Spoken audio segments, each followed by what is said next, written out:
All right. Got it. Okay. Yeah, thanks everybody for joining us this evening to talk about solar and electrification. These are some of our favorite topics. We've done a lot of research and since launching our Electrify Missoula campaign a couple of years ago. And so excited to have this conversation tonight. We're going to try to fit as much as we can into a short time. And hold on to your questions. We may not get to all of them, but we want to know what your questions are. So thanks again for joining us. I'm Abby Huseth. I'm Deputy Director with Climate Smart Missoula. I'm joined by my colleague, Amy, our Executive Director, and she's probably the person who's got the most personal experience with the world of electrification on our team. So we're in good hands.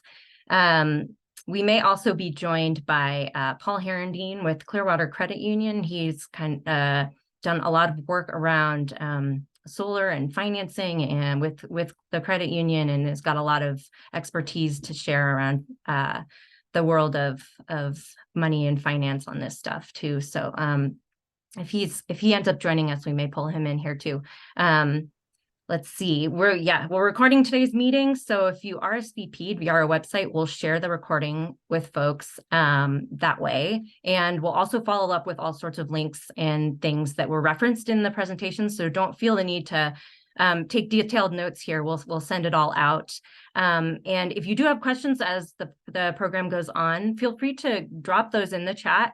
But we recommend kind of keeping side conversations there to a minimum, just to make sure you're getting all the information that we've got squeezed in tonight.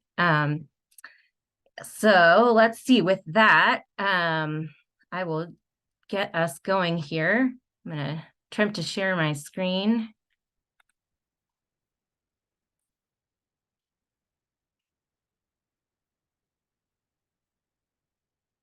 Okay, is that working for folks? Yeah, it's great, Abby. Okay, sounds good. Yeah, so this is why we're here tonight. We're going to go quickly through a lot of really dense topics, but we'll start with the big picture. Lots of folks know some of this stuff already, but I think it's important to reiterate why electrification is so important and what sort of the big picture context is. Then we'll dive right into talking about the process around going solar and financing options there. And then we'll move on to talking about the basics of electrification. What are we talking about and the technologies we're talking about when we say that? How do you make a plan for your own home or business? What are some of the financing options in that arena? And then we will hopefully have time to get into some questions at the end. And we're also available to stick around a little bit beyond 7 o'clock if that's helpful for some folks. All right, we're going to be referencing our Electrify Missoula website quite a bit. If you haven't been there, bookmark it. It's a repository for all the information you need, and that will be a lot of which we'll be talking about tonight. We are doing our best to keep it updated as lots of new information comes out all the time on this topic. So why are we talking about electrification? What's so important here? Simply put, electrification is about getting off of fossil fuels in our homes and buildings for our climate and for our health. Here in Missoula, our building sector is a pretty energy and greenhouse gas intensive sector. And this really does track too with nationwide statistics. Nationwide, I think over 50% of our greenhouse gas emissions come from our built environment, from our buildings.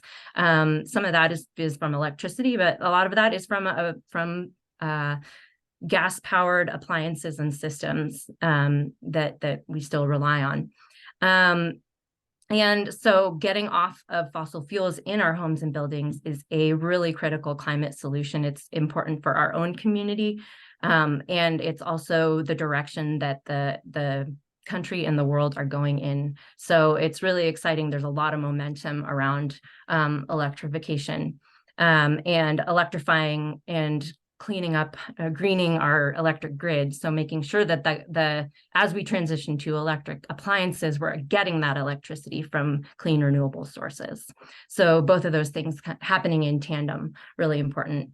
And then the health side is something that a lot of research has been out for many years now, and it's more coming to the fore.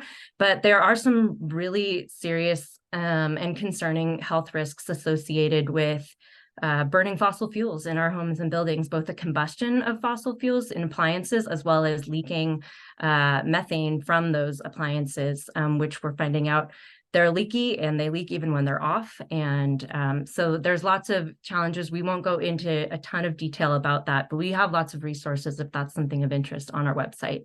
But yeah, it's important for health and climate. And so working at this intersection gets us a lot of benefits. So we kind of want to share just a way of thinking about making this transition off of fossil fuels. What we've learned is that it's not always as simple as swapping one component for another. There's various considerations that are really important, and every situation is different. So before you get started on thinking about going solar or electrifying, just a couple important like caveats or things that places to start. Really basic, at a basic level, understanding where your energy comes from, what's your utility that will impact the current rates of electricity that you're already paying. So that's an important place to start, and just really understanding where most of your energy use comes from is a helpful place to start. And then how much gas of your usage is gas versus electric to start with, and how much you project that might change in the future. So some really big picture starting places now. And those lead me into talking about going solar. And we're starting with going solar. It's fairly straightforward. For most folks, if you own a roof and it's got decent solar exposure, you're probably a good candidate for solar. But there are some things that I think are really helpful to remember through the process, and some things that have changed recently around financing that are also really timely and make this a good time to be thinking about going solar. So we always recommend that if that's something of interest, that you get a couple of bids. And Clearwater Credit Union has a bid comparison worksheet that can be helpful. So asking local installers to come out and look at your energy usage, look at your site, and give you a bid. Getting two that you can compare is a great idea. They'll calculate your system size based on the last full year of your energy bills, and you'll have the option to offset your entire annual electricity use or a portion of it. So that's another thing you can look for and talk to your installer about. And another important thing to think about as we're thinking about combining solar and electrification is projected changes in electricity use. So if you're retrofitting, or you've got some projects in mind, you may want to think about what that might do to increase the amount of electricity need you'll have in the future. I know at my house, we really wanted to go solar, but it wasn't didn't totally pencil out until we realized we had to swap out our gas water heater, and we added an electric one, and the load increased enough where solar all of a sudden penciled out and became a great idea. So thinking about those changes you project, and ways to maximize that solar by adding more electric load. It can be a little counterintuitive. So the financing for solar, there is, thanks to the Federal Inflation Reduction Act, which was passed last year, it bumped the federal tax credit for just about everybody back up to 30%. So that's 30% off the full installed cost of solar. That's for residents, for taxpayer occupied buildings. Now nonprofits and public entities are also eligible to get that 30% discount. And businesses are also eligible and get additional tax breaks through depreciation and other things. So the payback can be quite good given this big 30% credit. A lot of folks can't afford to or would choose not to pay for the full upfront cost of solar. There are a couple of great local loan options through Clearwater Credit Union, as well as through the Montana Department of Environmental Quality. Both offer different terms, so they're worth comparing depending on your project, different payback periods, and different interest rates, but they're low interest, easy to get. And the idea is that that financing should really help reduce the barriers to the upfront costs of solar. The Montana DEQ loan, you can also roll in electrification projects and some home upgrades. So that's a really interesting one if you're looking at combining, not doing just solar, but some other projects as well. Again, all this detail, we're just really flying through it. is all available through Electrify Missoula and on our website, Climate Smart Missoula. So we'll share those links. We just note that something new in the last year or so that we've seen is a greater interest in the solar industry in Montana. So we've seen some expanding companies that are coming from out of state or and expanding into the Montana market and offering things like low interest zero down in payment plans and sort of a leasing model, which is just another option on the table, but it's really important just to get some comparisons with other options out there and know that, and be sure to read the fine print and understand before you sign on the dotted line for some of those. So I think that's where I will leave it at this point. And we'll jump over and Amy will take it away and start diving into the fun world of electrification. Great. Thanks so much, Abby. That was great. And we know that was pretty much a fly-through overview, as we mentioned. We do have, I think, at least a couple of solar installers on the call. So as we whiz through the rest of the prepared marks, again, there will be time for folks to ask some solar questions. We get a lot of questions. Is this a good time to go solar? And if you own a home, it really is, or a business, or you're part of a nonprofit. So I just wanted to reiterate that, we have good net metered systems in Missoula, in Montana, if you're part of most co-ops, especially Missoula Electric Co-op here or Northwestern Energy. So there's a billing mechanism that allows you to overproduce at some parts of the year and kind of stack up your credits. So when it's not so sunny in the winter, although it's been great lately, you can there's a good billing mechanism that allows for kind of solar to benefit you all year round. So again, save some of your questions. We do have a lot more information. We do feel like, especially with an increase in electricity rates that Northwestern Energy customers are now paying, it's a good time if you can grow your own electricity and be part of that. So what I wanted to do next, though, is to dive into the building electrification. And Abby and I were a little overambitious, but we could talk solar and building electrification all in one 1-hour webinar.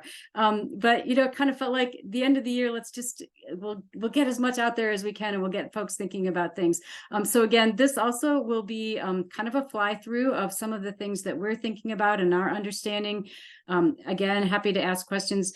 The building electrification world is way more complex than the solar world in a lot of ways, in that every building is different, every system is different. It's more of a web of many more questions you need to consider and think about. if you're looking to potentially change out a system that's powered by methane gas, fossil gas, natural gas, whichever you want to speak to it. So and also, I guess, so a couple things. Electrify Missoula is the website that's just a screenshot up here on the on our screens. It is a collaboration with the city of Missoula and Missoula County, in that we're all trying to figure this stuff out together. The Inflation Reduction Act that passed a year ago really changed what's available in terms of support, and I'll get into that in a little bit, but it's really become the means that we in our community and communities across Montana and our country are really thinking about the energy transition as the solution to climate change, really changing into this electrified system that's powered by clean energy, as Abby just spoke to, the solar piece. So it's not just us that's doing it. I know there's a lot of experts here. It's lots of local government and state government too that are thinking about how best do we do this. It's not an easy swap. We're not going to go from from gas-powered buildings to electrified buildings in a switch, and we just want to recognize that. So one thing that we also note is that we're going to speak some here about retrofitting, guessing that a lot of people here are thinking, oh, I have this system, how do I get it over to this system? But new buildings, if they can start electric, that's so much better than trying to retrofit. So part of the work, the larger work we're doing with here at Climate Smart and with the city and the county and beyond, is trying to help builders and developers think about building all electric from the start. Let's just not put in those natural gas lines. Let's just go, build all electric buildings. If that's something that you're interested, or you're thinking about adding an ADU to your house or doing something new and different, hopefully we can orient you around just starting electric. It's so much easier. Guessing that most folks that are here on this call today are not developers, we are trying to tailor our, the next 20 minutes or so, more discussion about how residents or small business owners are more likely to be retrofitting, how that might look. And again, it gets complicated. So we're just going to kind of help us all think about what to learn, what questions to ask, and how to make a plan. And I also want to just say from the outset that if you're not a homeowner, you're still welcome here. There is so much more that we can do, even if we don't own a home. We can't put solar on it. As you learn more about electrification, there are things you could do as a renter. You can get a heat pump clothes dryer. You could get a little electric induction burner. You could talk to your landlord. You could become an electrification ambassador, talking to neighbors and businesses that you may frequent. So there are things that we can all do. A lot of the funding that's available from the Inflation Reduction Act, or IRA, is oriented towards homeowners. There's a lot of low income and equity included, but renters didn't sort of get as much in this first big climate bill that we're kind of orienting a lot of our work around. So we do want everyone to feel welcome in the electrification movement. Okay. But we also have a couple of cautions as we jump into this world. So next slide, Abby. So we have learned, we're really excited about electrification. We've learned a lot as a team here, again, as a collaborative group. And we've also learned that we need to be fairly cautious in what we offer, recommend, and suggest people to do. If we jump into fast to electrification, or without all the questions answered, and people have with their eyes wide open, people could make mistakes. They could end up paying more for their energy. Depending on their system, they could end up having a home that's not comfortable. Maybe a new electric heat pump system doesn't work as well as the old system that they had. We don't want people to be uncomfortable. We don't want people to have high energy bills. And so we want folks to, or to spend too much money that they can't afford on a new system if their current one is working now. It's all about making a plan. And I say that the little guy, this is, pretend you could see the guy on the diving board over there. These are like the fossil fuel executives at the bottom. This is what they're hoping we do. They're hoping we like screw this up royally and come running back to natural gas and running back to fossil fuels. But if we do this smart, we don't have to do that. Okay. Next slide, Ab. The other thing that we want to think about is electrification is great, but let's think about the electricity we use and maybe we don't need a gazillion Christmas lights all over the place. Efficiency is really important as we think about electrification itself. So I'm going to hopefully talk a little bit more about that towards the end. We do want, next slide there, to think of our home as a system. And this is a pretty cool just cross-section of a house that a student from made for us, highlighting all of the different systems and things that we can think about in terms of electrification. And again, if you are thinking about this for your own home or your business, there's just a lot of questions we want to ask. As Abby mentioned at the very beginning, what appliances are gas? Which ones are electric? Which ones are the energy hogs? Which ones are old and need to be replaced? What efficiency measures have you tackled or could tackle so that you could get your energy load down and then make the switch in terms of an appliance? You're thinking building envelopes, insulation, all of those kinds of things are really important to think about at the beginning. And so the idea here, and again, we have a lot more details on our website, and it's pretty obvious if you start working with a contractor or a builder, or even just get together and think about all the questions you want to ask so that you make a plan.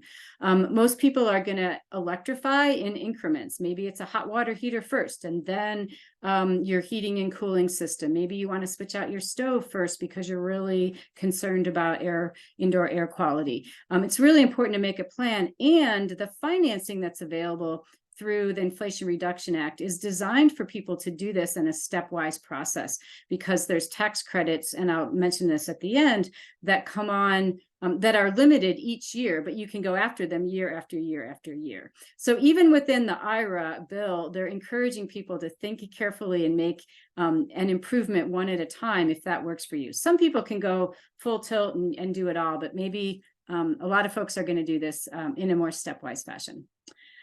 So in terms of electrification, mostly what we're talking about is changing out either our heat pump or changing out our heating and cooling systems, so our HVAC systems, our hot water systems, our stoves and dryers, and a few extra appliances. And mostly, before I get into some of those specifically, if you're not sure what a heat pump actually is and how it's different than other electricity, it's worth just thinking about for a minute. Lots of great diagrams and descriptors online. You can Google it, of course. But basically, electricity right now, if you're using in your heat and you don't have a heat pump, using it for your heat or on a stove that's not induction, it's creating the energy from our electricity is creating heat.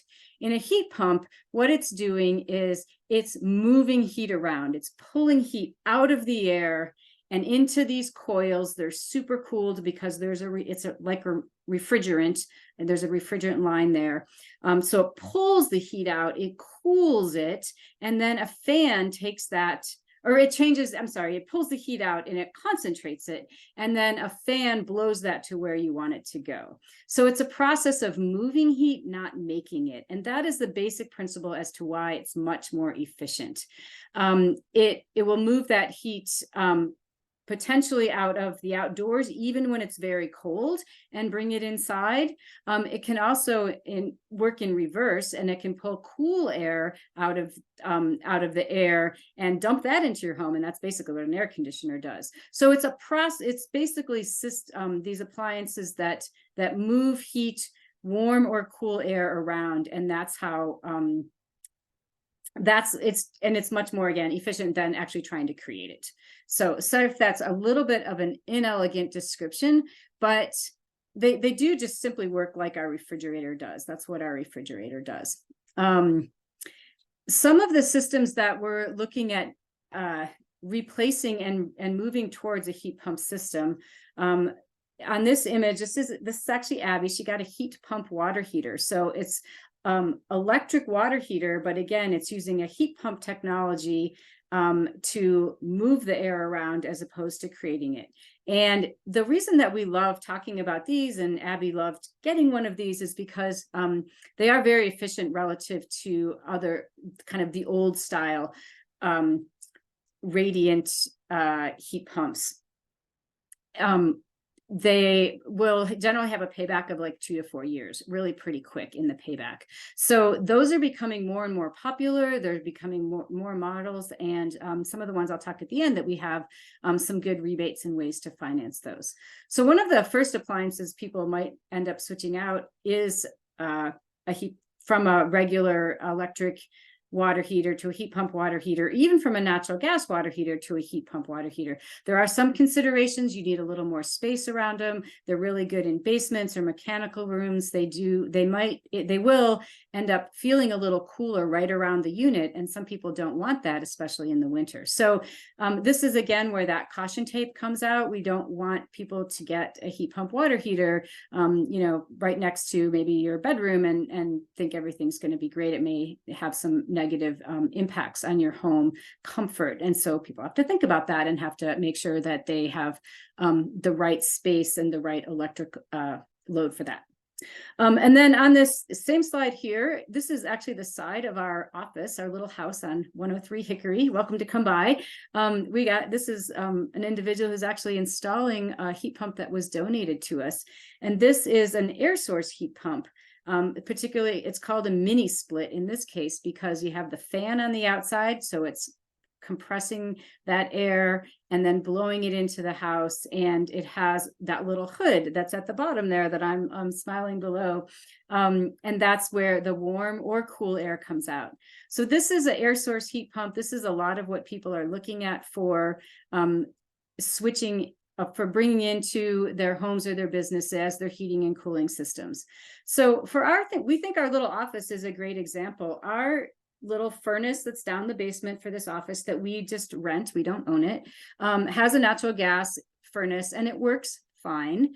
We don't love it, but it works. Somebody donated both these solar panels and the heat pump to us, and it allows us to, one, have some cooling air in the summer, and that's great. And then it bolsters our heat in the winter. It's only one unit with one head. That's what's above the little image there at the bottom. Right. So it only has one of those. It's not going to heat our entire home. But by adding this little mini split heat pump, we now have, again, cooler air, and we do a lot of the heating through this. And it's then powered by those new solar panels that we have on the top of our house.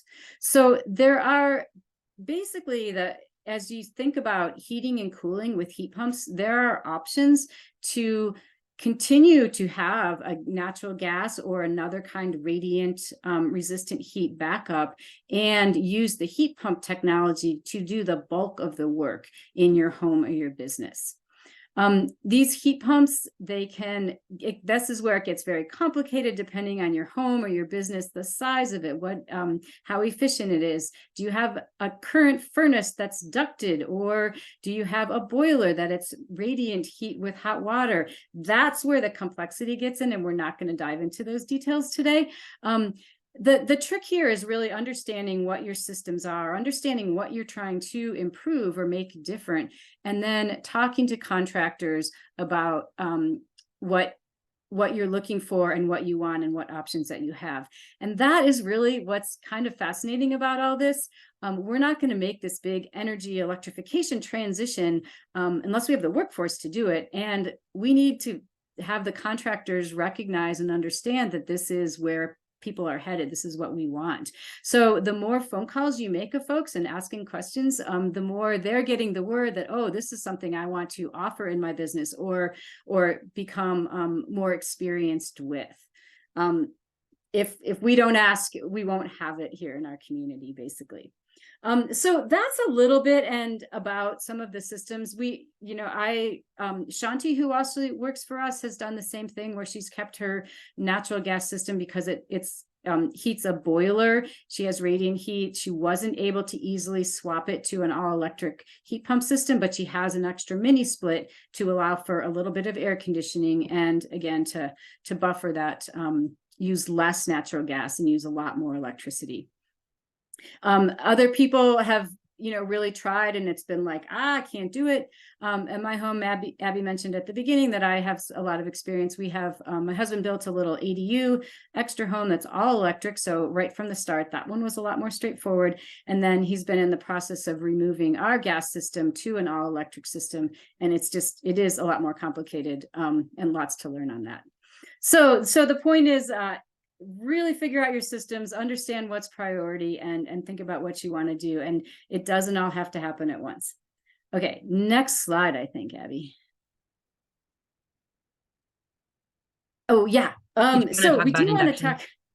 We do want to talk induction because that's another cool electrification option for homes. Abby mentioned at the very beginning, we're doing this for both the climate and for our health. And as she mentioned, burning a little fossil fuel plant in your home, in your kitchen, has really significant health impacts. I loved our gas stove. I thought it was the greatest thing until I started hearing about dementia and asthma and all these crazy things. And I don't. Yeah, so we got rid of ours, and so that's induction stove that we were able to put in a little over a year ago, and we love it. So a lot of folks are again looking at that. A couple things with adding electric appliances to your home. It may mean that you need to upgrade your electrical box, your breaker box, because you may not have enough space in it, and you may need to run some lines that are 220 as opposed to the 110 or 120 lines. So you might need extra power to your systems. And that's another reason that you have to think some of this stuff through. But I know a number of people who wanted to do a lot with their home and started with their stove because they were concerned about the air quality. And I haven't met anybody that's regretted it. A friend just excitedly showed me her pictures of her brand new stove, and she's like over the moon, and she loved her gas stove. So that is an option for people. Again, if you can't do that and you have a vent, do vent that air out. And if you can't switch out a stove right now, those little 1-burner stoves you can buy for $75 are great.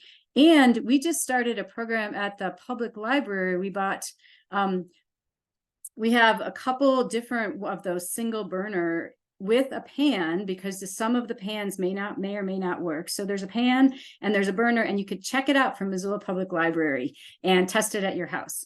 And you can, there's also one at Mud that you can check out. So we're pretty evangelists around induction stoves. The last thing I'll mention about them, they use electricity. Hopefully you can get that powered from solar. When they don't use, they're very efficient. They're not necessarily radically more efficient than Radiant, a regular electric stovetop. They don't have residual heat. So once you turn it off, there's no more heat just burning up around you, but they're not super more efficient in a way that a heat pump water heater is. So anyway, we can go on and on about those kinds of things, but we have more information on induction stoves, and always happy to talk about some of the peculiarities around moving from regular resistant electric stove or gas stove to induction. Okay, what's next here, Abby? Yeah, I just want to bring this back. As we talked about, every home is different, and every person has a different reason for potentially either starting with an all-electric home or retrofitting, or changing something within your business. So we have a lot of electrified stories on our website, and a lot of times we go there. We're like, oh yeah, what did that person do when they were trying to swap out X, Y, or Z? Go to that section. It's right up there on the top bar on the right of our website, and read some of the stories. And if you have a story, let us know. We love making little films and little vignettes and pulling out people's stories so that we can, we can basically have the ripple effect of more and more of us that are doing it, the more we can get the word out. So we're happy to share stories, and there's just a lot of great ones there. So do check that out on the website. Right. The last couple just points I'll make is getting into the financing again, and the funding. We'll talk a lot, and we keep emphasizing making a plan, sequencing, and timing. And again, that has to do with just making smart decisions that you feel good about, but also has to do with when and some of these tax credits or rebates are available. And I'll just get into that in a second. And again, just to come back to the idea that really think about your whole home if you have the ability to consider efficiencies, insulation, what other things you could do to your home, so that you're sizing potentially a new heating and cooling system for the home you want to live in, not the drafty one where with really single pane windows or whatever it is that you can do. And this is a story that, or this is a world that I've been living in the last couple of years, as we've gone to retrofit our home. We did a lot of things to make it more efficient before swapping out our gas boiler. And the biggest one that made the biggest that helped us the most in terms of a tight house, an energy efficient house, was we replaced some really old windows that were pretty inefficient. So we had to do a lot of looking and thinking about where we're losing energy, where we're losing it to the outdoors, and making those improvements. And really the windows were really big for us, different for every home. So anyway, a couple things to just note. There are tax credits today available, similar to solar, up to 30% off the cost of everything. This includes windows and insulation, but also heat pumps, heat pump water heaters, different appliances. Not the induction stoves, but there's a limit in any 1 year about how much you can claim, and there are differences between the type of appliances. So it gets a little tricky. It's not as easy to describe as the solar, but there are some tax credits that are available today. There are rebates available today specifically for heat pump water heaters. If you're in Missoula County, our city and our county are offering $500 if you get a new heat pump water heater. That's only Missoula County. If folks from outside, or Bozeman's actually doing something similar if you happen to be in Bozeman. Northwestern Energy just started a new $3,000 rebate that they're offering for heat pump water heaters, but it doesn't work for fuel switching. You have to have an electric water heater that you're swapping out for a heat pump water heater. And I think that's true for Missoula Electric Co-op too. So some of the rebates are very specific, some don't allow fuel switching and some do. It's always worth checking with your utility, whether it's Northwestern or any of your co-ops, and because they have some rebates specific to appliances. Especially again, if you're gaining efficiency, all of the utilities know that, and the energy we don't waste is the best source, is our best bet, basically, as people are concerned of an increased load to the grid. So there are rebates, a few rebates right now. The rebates that are coming that you've probably heard about through IRA, the Inflation Reduction Act, are coming. They're going to be set up through our state, and I think there's some folks from the state on here. We're hoping by mid 2024. What everybody says is it's very unlikely that there'll be anything grandfathered in. So if you do something this year before the program's set up, it's very unlikely that you would be able to avail yourselves of these rebates. And they're also really geared towards folks that are low to middle income. There's a big interest in all of the work on climate and beyond that the federal government is doing to really think about equity and helping folks that have the highest energy burden spend the most of their paycheck, paying for electricity, and really trying to help those folks. So the rebates, they're going to be great rebates in terms of the money that is going to be allocated. If you're low income, you'll get less if you're middle income. And if you're considered high, based on the average median income in our area, then those won't be available to you. At the very bottom on the slide, it says Rewiring America calculator. They do have a calculator that can help you get started, and you can understand if you're going to possibly fall into one of those categories. Some of that is going to switch and going to be a little bit different when this comes out. Hopefully, mid 2024. Again, that will be run through the state office, and that will be a point of sale. Maybe just last thing, Abby, if you wanted to bounce back for a second. The other just things are, again, you can look into loans. DEQ DEQ's loan, if you get solar, also then you can wrap into that loan some of the energy efficient appliances. Clearwater Credit Union also has some really good loans for folks looking to do home improvements that are more energy efficient or electrified. So that's all I was going to say on that. And I'm sure there are others around the state. Again, here in Missoula, that's the folks that we work with a lot. It's is definitely Clearwater and what's available from the state at the DEQ Energy Office. Okay, so wrapping up, I think this part of the story. Next slide, we can bounce back again. We are really looking at ways that we can help folks understand how to electrify your house and or your business and our transportation system. And we'll just mention that really briefly. Go ahead. Next slide. Oh, I was gonna, yeah, sorry. It's not all about electric vehicles. Right now, there are rebates available for both rebates and some tax credits available for electric vehicles.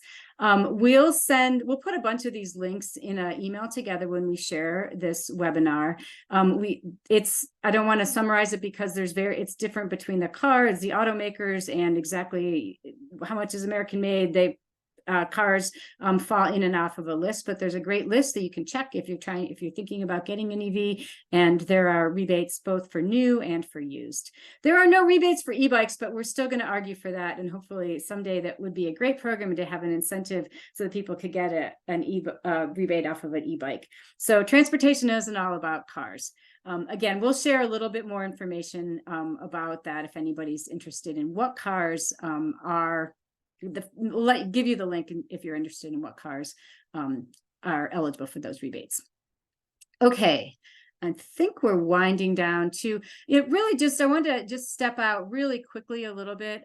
Again, I know there's some builders on the call, and we really do want to emphasize that having a climate smart or climate friendly building is not all about electrification.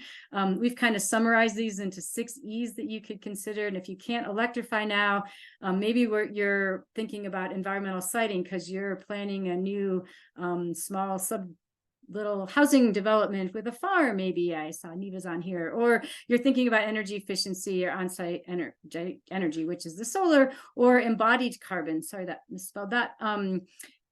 Thinking about what materials you bring into your home and how much carbon intensity is within that product, and how much climate pollution is made from that building product or its operation. And then if it's EV, making sure some of our buildings actually have EV charging and it's EV ready. So we try to think beyond just electrification into that bigger frame of building smart. All right. Yeah, so that's a little bit about the world of electrification. It's clear as mud, I know, but there are some great options out there. A couple of things that we're thinking about here, and then I'll pass it back to Abby and we'll get into some questions. We know that the built environment, we have a lot of historically low income and middle income housing that is not very energy efficient and needs a lot of assistance or a lot of attention. And there are a lot of folks that just simply do have a very big energy burden. They're paying way too much for their energy to heat or cool their homes, and a lot of people can't cool their homes. One of the things we've set up a few years ago, and we're picking it back up in this last year, and it's starting to accelerate, is our carbon offset footprint fund. And people have donated to us, and we are turning that around to provide funding for efficiency measures within low-income housing. Some of this goes to the Human Resource Council. They do weatherization. They can't always fund what they want to do. We've given them some money, and basically they've bought insulation for people because they're so bureaucratic, they wouldn't have been able to do it without this outside funding. We're starting to work with Habitat for Humanity here in Missoula, NMCDC, and some folks. And if people want to donate to that particular fund, then we turn around and help, again, purchase the things that would make a home more energy efficient, and that hopefully will in the future, and it has in the past, include heat pumps, helping to upgrade to a heat pump water heater or to a heat pump heating and cooling system.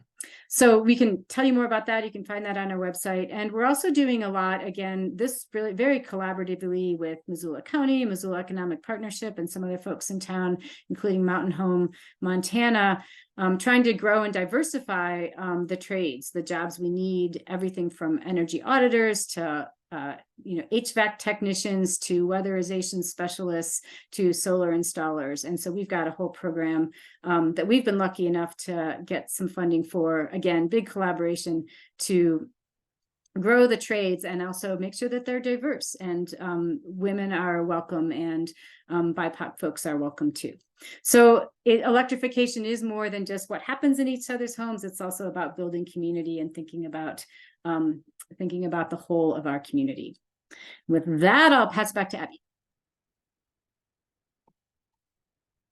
Yeah, thanks, Amy. We're right on time, believe it or not. Just a small miracle. So we will have some time for questions here in a second, but just wanted to say that if you're excited about this work, there's lots of ways to be an advocate for electrification. As we've talked about, it can be a complex thing, and maybe it's something that you're just curious about right now, or maybe you're in the middle of a project. But there's lots of ways that hopefully we can help you stay informed with the latest and information and resources about how to go about this and make these plans and take advantage of incentives as they come up. So if you're not already, highly encourage signing up for our e-newsletter. We typically send it out about a couple times a month with all sorts of climate related things happening in the community. And that's a good place to stay informed about events like this. And, in the spring this year, we did what we hope to be our first annual Electrify Homes tour, just offering an in-person way to look at some of these projects that folks in our community are doing. So we're hoping to offer that again this spring. So there's more events and opportunities to get involved with this coming up. So stay in touch with us. And, if you're so inclined, 'tis the season. We'd love your support if you believe in this work. Bookmark electrifymissoula.org. Again, we're working really hard with the team, with the city and county, to keep that resource really user-friendly and updated as this world changes a lot.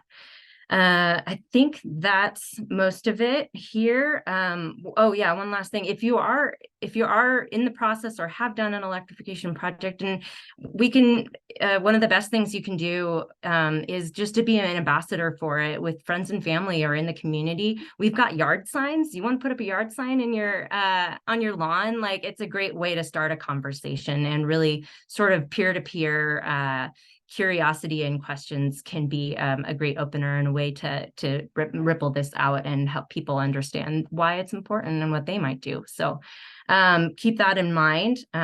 Call us up. We'll give you a yard sign. I think we will pass it back to folks on the call here for questions. Amy, what's in the chat here? You want to start with something there? Yeah, we'll start with a couple of things in the chat, and then I think we can stop sharing screen, and folks can just, turn the camera on if they want, or they can jump in.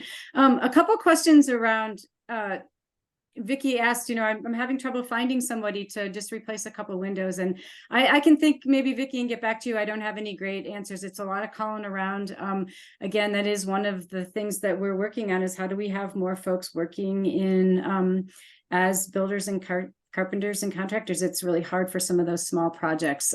But then there was a response that, let's say Garden City was installing some windows for somebody. So thanks for sharing some of those options. If anybody knows of anyone that might enjoy a little work like that, you can get in touch with Vicky here or reply to that comment in the chat. Scott asked about suggestions for electric outdoor grill. I know that they're coming. I've heard there some folks there's some architects in town that have been really working on trying to build all electric homes for people and encourage them. And sometimes they get stymied with people want a little fake fireplace and they want a grill. And I know that there's some good electric now, nice ambiance, fake fireplaces. And I know that the grill is coming, but I don't know what they are. We'll have to, if anybody knows, or Scott, if I can find that out, I'll let you know.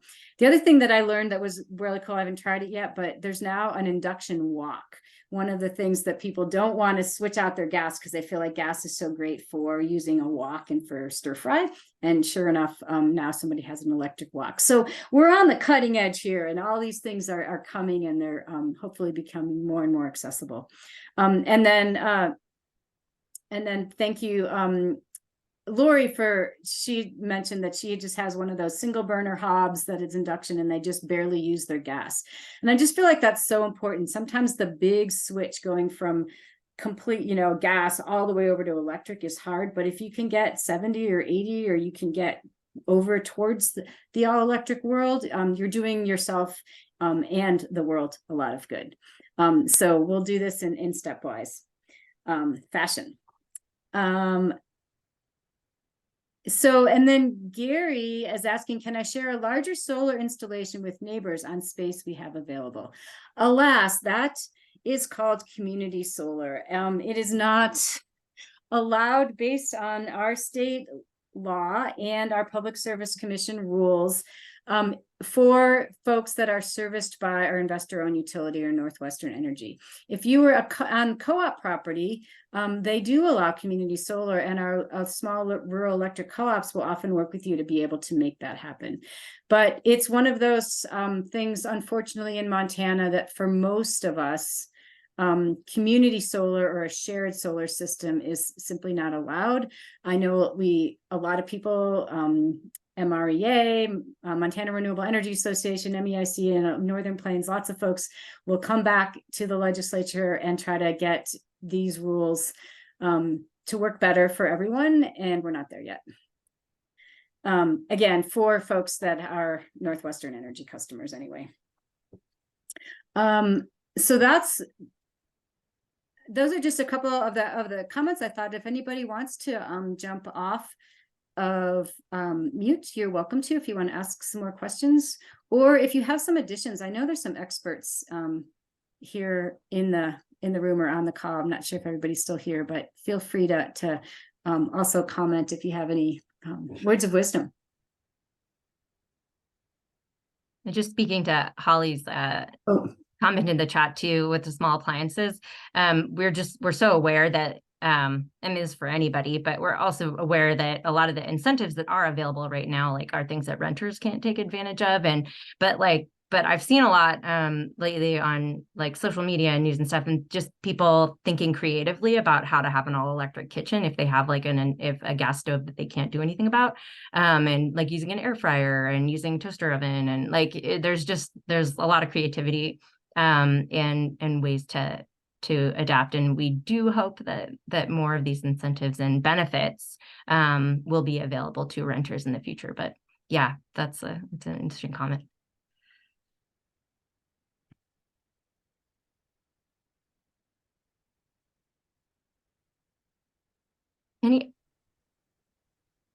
Thank you. A second question, if I may. Go for it. I know that solar panels in the past were really impacted by any kind of shadowing. Is that still the case? Like shadowing from a tree or something like that? Yeah. I know, my understanding is that for a lot of the panels, it used to be that one small shadow would you could disrupt the solar gain on that whole panel. And I know that for some of the newer systems that is no longer the way they work. And I wonder if is Dan still on the I just saw he just jumped off, unfortunately. Yeah, hey Ralph, do you want to jump in? Yeah, of course. So Holly, yeah, shade used to be the absolute devil of solar, and it would crush any systems production. But the technology has really liberated us. And so now you can have solar on multiple planes of a structure, and they can be at different angles and different power per panel. So you can add more powerful panels later. And there's all these things that the technology's liberated us from, right? Made it so much easier. And shading is still the devil of solar, but the technology has helped us mitigate it so that if one panel is shaded for a period of the day, then that drops out of the system. It allows the rest of the system to operate at full power. And then as soon as that shadow has passed, that solar panel or that sub array on the roof comes back and says, I'm ready to help. Yeah, I think that's a great point, Ralph, too, that, it used to be that, oh, all the solar was, south facing, perfectly angled. And now we're realizing that you lose a little efficiency from, the east or the west. The west has a lot of benefit because it does produce solar in the latter part of the day when a lot of people are cranking up air conditioners. And so if we're thinking about meeting, bringing in renewable clean energy when we're using it, there's a lot of benefits to having some solar panels on the west, and that's becoming more popular. We're realizing it doesn't it has a lot of benefits to it. So that was a great comment, Ralph, that it's sort of expanded.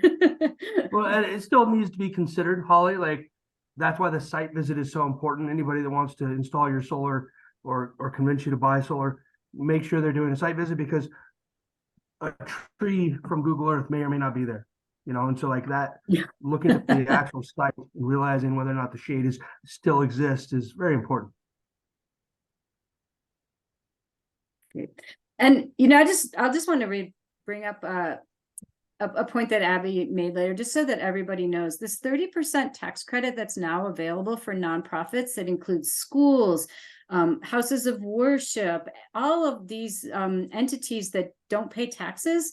It is something called direct pay, and there's some folks working on how it's going to happen, but basically you would get that 30% discount on your system as a nonprofit, and that just makes it makes solar a lot more available to a lot more folks. Again, schools, churches, federal, government buildings and things like that. So that's one of the other big changes that makes solar, that's exciting about the new rules. And that is in place for at least 10 years. So the other thing we have that's great that came out of the Inflation Reduction Act is just some assurance and some certainty that this is the direction we're going, both for building electrification and also for solar. Again, laws can always be rewritten and changed, but that law was written to be 10 years of benefits. Amy, do you know that direct pay component for non-tax paying entities? Who's the best resource for that? Because I have so many questions about how that works. Yeah, that's a great question. It's being worked out through the IRS, because they deal with the taxes. I can speak with you, Ralph. I just got an inquiry from some folks that are working as an intermediary to figure out how to help folks deal with this direct pay. Do you have to wait until you file your 990 tax form, and how does it come back? And I think there's some really good folks coming into that, provide that service, and that's just coming forward. So I'm happy to talk to you about that. Thank you. Yeah, it's a little complicated still. There's a lot of this, all of this work, especially some of these tax credits and the rebates that are coming and the funding that is coming is all still very new. The feds are still writing some of the rules, and it's going to be, again, a long transition and a long program. Can I go back to Gary's question? Sure. And then there's another question maybe I'd point you to, Ralph. I just want to note too, it is 7. So folks, if you need the drop off, feel free, but we're happy to hang around and chat for a minute. And Joanne, I see your question in the chat too. If you can stick around for a couple of minutes, we can talk about that. Yeah. Great. Quickly. Thank you, everyone. Yeah. Thank you. Yeah. Thanks so much, Stick everyone. around if you would like. Yeah. Otherwise, we'll be in touch and with resources and follow up. Thanks. So Gary, your question about 4 neighbors that have a space that's shared, that you can have a solar array there that is big enough for all 4 properties, but it's just a complex system, because that would be broken up in some way to feed each meter. So it's possible, but it's complex. And so I would be delighted in talking with you about it, exploring the possibilities at the site itself. Community solar, like Amy said, is not quite allowed, but if the situation is just right, you may have a solution. Yeah, thank you for that. I appreciate it. Of course. And then Joanne, so recouping the cost of solar panels is a slippery, it's a hard number to facilitate figure out, because the cost of energy rises and your consumption may or may not remain the same over time. And so what you spent on it may take longer or shorter to pay for. And so that question is almost impossible to answer, I think. However, the generic math and answer for me is that if you're a Northwest Energy customer, payback for your solar array is anywhere between 7 and 10 years. That's quite optimistic. That's making some big assumptions, but it's pretty good math. It's pretty good math. It's about as close as we can get. If you're part of the co-ops, your payback could be 18 to 20 years. And so payback is a much slower equation. Payback is a tough one.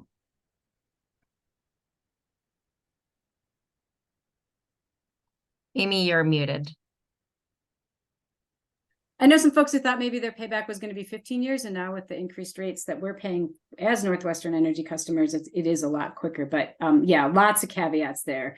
But most people think that it is a good investment. Right. So Mission Valley, yeah, the payback there is not quick, right? Because they sell you solar at retail and they give you credits at wholesale, right? That the math isn't necessarily in your favor. Yeah. The likelihood of a well-sized system paying for itself in its lifespan is still pretty solid, right? And so depending on the way you look at it, perspective is reality. Your system will pay for itself in its lifetime. Probably, very highly probably. And even if it takes a long time, the question I ask is, what else in your life outside of maybe your home pays for itself? Your car doesn't. The best stove you can buy doesn't necessarily. So there's ways to kind of. Yeah, that's interesting, Ralph. Yeah, I think people have various reasons too. Your values that might pull into that. But like everything, we do want people to have their eyes pretty wide open. If you're to lease a system or no money down, make sure that you're reading the fine print and that you're really understanding, that you know what you're getting into as best as we can. Yeah, great. There was one question, Scott, that's someone has asked, anything, Ralph, do you know anything about solar trackers on small lots? Trackers are really cool. They're kind of expensive and they break. It's a wonderful technology. You might gain some extra power out of it over the lifespan of the system. But if it breaks for 2 months and the technician can't come out, then all of a sudden you've lost everything you've gained. Big industrial sites use trackers because it's such a huge investment. They need every proton they can get from the sun. Your home, your ranch, your life doesn't necessarily need that aggressiveness to it. And so investing in a tracker, in my experience and humble opinion, is, unless you really want to, because it's awesome, isn't necessarily the best way to go. Yeah, my neighbor had a tracker, and I was back when I lived in Teton Valley, and every time it snowed, it would basically collect the snow, and then as soon as the sun came up, it would go completely vertical and all the snow would slide off and it'd start tracking. And I kept looking around at other people that had solar panels, like static panels, and I mean, I could tell that none of them are getting anything out of it, and I would imagine, like in a high snow load, that it seemed to make sense for my neighbor. But yeah, I've heard that a lot about brakes, and I think his did break once, but it was under warranty and they came out and fixed it, and I don't think it ever broke after that. Someday somebody will come up with a perfect tracker and we'll all be going to that, but right now that's not available. Yeah, moving Cool, parts. thanks. We do, for our solar system here at my house, we do have a long extendable pole that they sell, and we try to clean ours as much as we can to keep great. some solar gain coming in those wintry months. Yeah, I think people a lot of times don't realize how much maintenance they are. You do have to keep the panels clean for them to, keep producing energy. Yeah. We don't actually wash them or anything, but we do keep the snow off or keep some dirt off of them. So I wax well, mine. great. That's a joke. Cool. You All ski right, back? well, yeah, I just wanted to again thank all you guys for coming, for attending, and we hope it was valuable. We're also happy to follow up with more questions or just get your feedback, what kinds of information sharing webinars or beyond or gatherings that are best for our community. So feel free to let us know that, and thanks for your interest and support. We'll have you enjoy the rest of your evening. Thank you. Good night, everybody.